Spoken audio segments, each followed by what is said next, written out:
बेटी तो पराई होती है। एक इमोशनल कहानी। एक शहर में सागर नाम का एक इंसान रहता था। सागर एक कपड़ों की दुकान पर काम करता था। उसकी बहुत साल पहले शादी हो गई थी।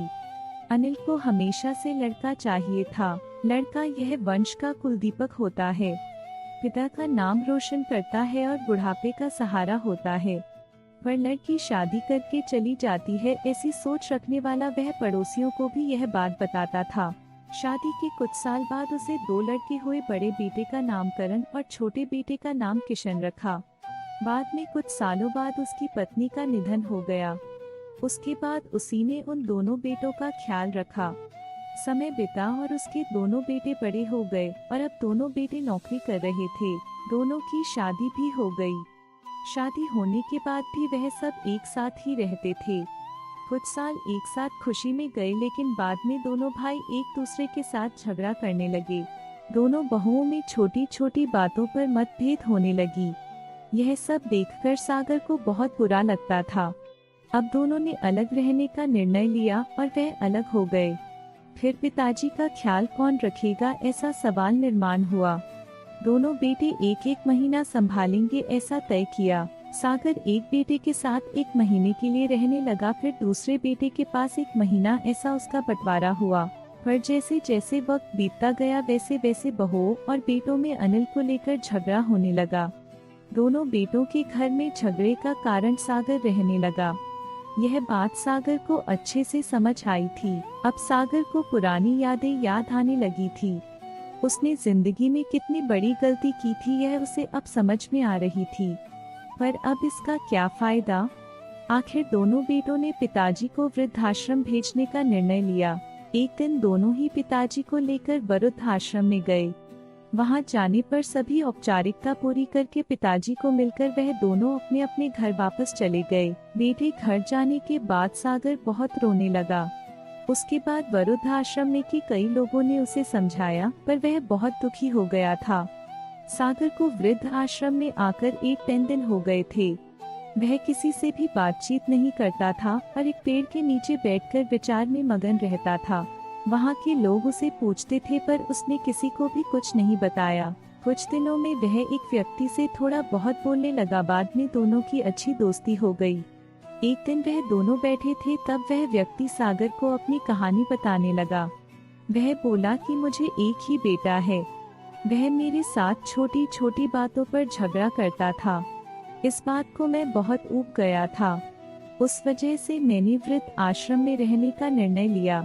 मुझे कभी कभी लगता था कि मुझे बेटे के साथ एक बेटी भी होती तो कितना अच्छा होता।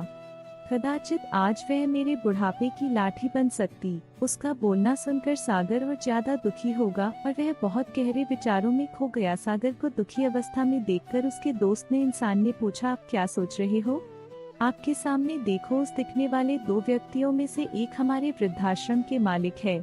उनका नाम कैलाश सेठ और दूसरी उनकी बेटी है, उसका नाम आराध्या है। वृद्ध आश्रम का सारा काम उनकी बेटी संभालती है। कैलाश सेठ इनको एकमात्र बेटी थी।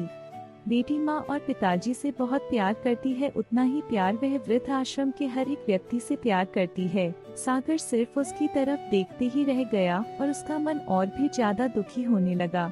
रात होने लगी थी। हर एक वृद्ध अपने अपने रूम में जाने लगे। सागर भी उसके रूम में जाता है। रात का खाना जल्दी खाकर सब लोग सो जाते हैं। सागर को उसका भूतकाल याद आता है। सागर की शादी होने के बाद उसे पहली बेटी हुई थी। उस वक्त उसे बहुत गुस्सा आया था।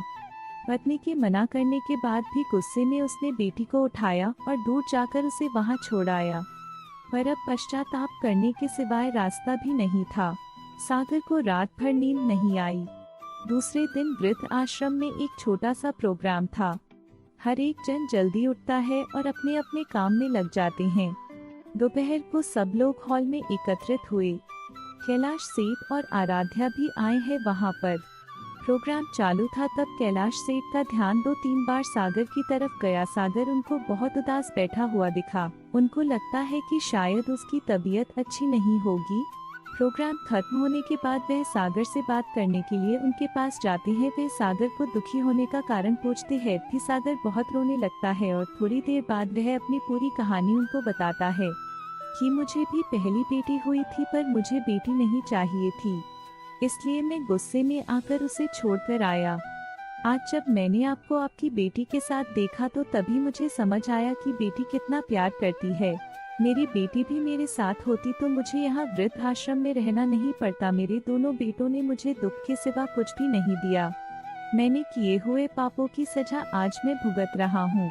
सागर की सब बातें सुनकर कैलाश सेठ को मन में बहुत दुख हो रहा था। दुखी होकर वो सागर को बोलते हैं कि यह मेरी बेटी नहीं है, मुझे यह नदी किनारे मिली थी, मैं उसे घर ले आया और बहुत प्यार से बड़ा किया। मैं और मेरी पत्नी उससे बहुत प्यार करते हैं और वह हम दोनों से भी उतना ही प्यार करती है। पूरी कहानी सुनने के बाद सागर बोलता है कि मैंने मेरी बेटी को भी नदी के किनारे मंदिर के पास छोड़ा था। यह सुनकर कैलाश सेठ को थोड़ा गुस्सा आया और वह वहां से निकलने ही वाले थे। तभी उसी वक्त वह सागर को पूछते हैं, आपकी बेटी का बर्थ मार्क वगैरह आप बता सकते हो क्या? सागर ने तुरंत जवाब दिया, हाँ बता सकता हूँ। उसके बाएं हाथ पर और पैर पर एक एक उंगली ज्यादा थी। यह जवाब सुनकर कैलाश सेठ को विश्वास होता है कि आराध्या उसी की ही बेटी है। यह सब सुनकर कैलाश सेठ वहां से चला जाता है। वह चले जाने पर आराध्या वहां पहुंचती है और वह सागर को बोलती है कि मैंने आप दोनों की पूरी बात सुन ली है। आपने मेरे बारे में जो भी कहा वह सुनकर मेरा मन बहुत दुखा है। एक पिता खुद की बेटी के बारे में ऐसा निर्णय ले सकते हैं, ये सुनकर मुझे बहुत बुरा लगा। आपने जो भी किया वह बहुत गलत था। आपने मुझे बेटी बोलने का अधिकार खो दिया है।